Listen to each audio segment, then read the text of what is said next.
You know, there was a newspaper article that described the Terminator as one of the more romantic films of the last few years. When you said, "I came across time for you, Sarah." How did women react to you after that film came out? Well, I think it's a movie that women liked, and I think it's a movie that when it first came out, it's funny, The Terminator is a movie when it first came out, Arnold Schwarzenegger at the time was not a big star, and actually he was kind of a person that the media picked on quite a bit, and nobody really expected too much from that film. But when that movie came out, and when I was making that movie, I thought this is such a great role because it's this lean, tough guy, kind of a Clint Eastwood, whatever, that type of a role. But at the same time, there's such a beautiful love story, and there's such vulnerability with this guy. And I thought this is just a great role and a great movie.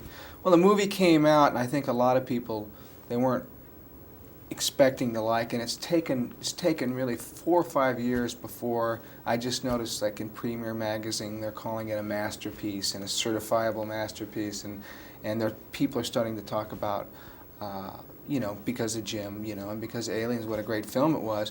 But I always thought it was a great love story. I think it's one of the best love stories in recent films that I can think of,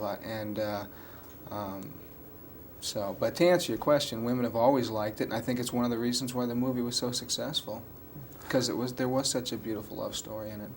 I've been pretty lucky though that I think a lot of times you make movies that nobody sees. You know, people, some like it, some don't. With the Terminator, with Aliens, with The Abyss, I'm sure a lot of people will see. I've been really lucky to be involved in movies that a lot of people have seen. So, to say, well, I did one that nobody saw is not that frustrating. If I'd done 5 or 6 films and none of them were ever seen, I'd probably be suicidal. When your career started out, before you were cast in The Fan, when you came to LA, what was the lowest point for you personally before your career started going? Oh, before I started, huh? I guess when I dropped out of college, I was on a drama scholarship in college, and I just didn't like the people, I didn't like the program, I didn't like where I was living, and I dropped out of college. My dad is a professional, he's a lawyer, and my mother's a doctor, and I come from that kind of a family, so it was really kind of a failure to, you know, failing to drop out of college. And that's when I came out here, though. It turned out to be a pretty good decision. I have a big interest in how movies are promoted. With a film like this, where there's a lot of publicity, is there ever any concern on your part that the movie might be overly hyped? I don't think this movie will be over. I mean, after Batman coming out this summer, I don't think that really we have to worry too much about it being overhyped. To tell you the truth, I mean, nothing's ever going to come close to being hyped like that film was. And that wasn't even, I don't think, the studio as much as that was just a phenomenon of everybody just going crazy over it. Okay. A lot's been made on this film about the shooting difficulties. It was a hard film to produce. What did you do to you know, keep your sanity during the shooting, to relax? I'm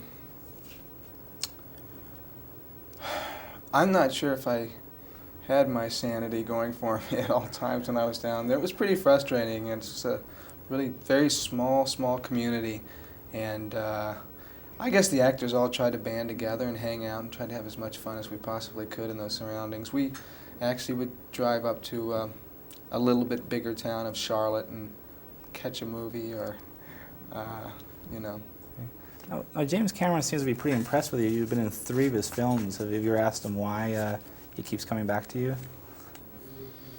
No, I've never asked him why he keeps coming back. I'm happy that he has. We have a pretty good working relationship, and we have fun together, and we work well together. And I think that he just enjoys the work, enjoys the company, and.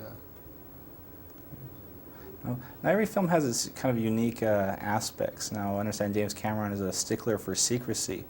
Now, when you first saw the script for this film, were you handed a copy and you got to go home with it, or No, like Jim gave me, like he did to everybody else, he gave me the script, and I was in, and you know, this is, I've done 2 films for him before. I mean, if Jim Cameron said, like, don't show this script to anybody, I wouldn't show it to anybody. If he said, you know, mow my lawn, I'd do it for him, you know, but he gave me the script, and he sat in the office, and I sat there and read it, and he sat there watching me read it, and then when I was done, he said, can I have it back? And I gave it back to him.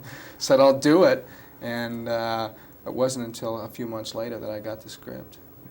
Was there any indication on anyone's part before you started shooting that it would be a difficult? Well, I knew it was going to be a very difficult shoot, because I'd done Aliens, and Aliens was no picnic either. I mean, Sigourney Weaver really, really went through a lot of hard work, what you call kind of pick and shovel acting, tough small sets, cramped, smoke, fire, you know, all this sort of stuff. So I knew it was going to be a difficult shoot going in, and because I'd worked with Jim before, and I had a pretty good indication, much more so than the other actors. I can remember before we were shooting, we all got certified to dive. So after we all got certified down in the Cayman Islands, we'd been down there a week, and it was the last day, and they were down there, and everybody was partying and celebrating and toasting, and it was like we'd finished the film. And I was just looking at them, and I was going, yeah, they have no idea what they're in for. Because there was such a sense of, you know, if anybody knew at that time what it was going to be like, it would have just been dead quiet, and everybody would have got up and walked out and never looked back. Okay, great. Well, all right, thanks very much. Yeah, you're welcome. Yeah.